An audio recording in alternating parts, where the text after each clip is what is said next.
I'm Heidi Hill, Doctor of Audiology, and I'm a neuroaudiology specialist because we don't just hear with our ears, we hear ear to brain. I want to take you on a journey from ear to brain to help you understand how hearing really works. It all starts with sound, which are vibrations in the air that are picked up by your ears, and then your inner ear converts these sound waves into electrical signals, which is how our brain communicates with the rest of our body. It starts with our ears, but our ears only detect the sound. Next, the electrical signal travels along your auditory nerve.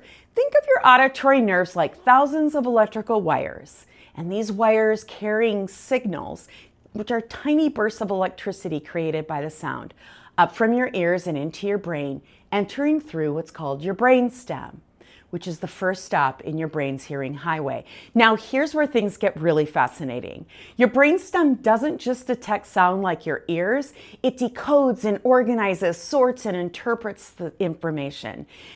The brainstem circuit board is responsible for synchronizing timing between the ears, comparing pitch, comparing loudness, deciding which sounds are important, enhancing those, which sounds aren't important, suppressing those, and then it sends that cleaned up signal to our higher brain centers, our cortex, specifically what we call our auditory cortex, which is where we make sense out of it all.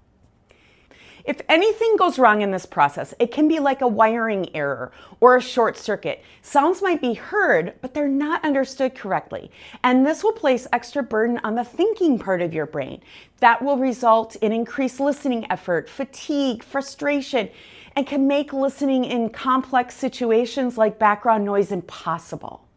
It can significantly impact day-to-day communication, also impacting your ability to fully engage and participate socially, or it could lead to processing deficits that can have a significant impact on your child's ability to learn, read, follow directions.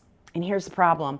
Most hearing tests only check the ears. But as you just saw, understanding sound isn't just about detecting sound at your ears. In fact, you or your child may have had a hearing test and been told your hearing's normal, but you're still really struggling to hear.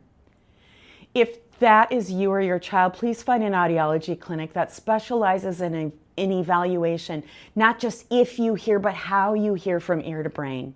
So whether you're a parent wondering if your child has an auditory processing problem, an adult struggling to hear in day-to-day life out in noisy places, or you're just curious about how your brain hears, you're in the right place.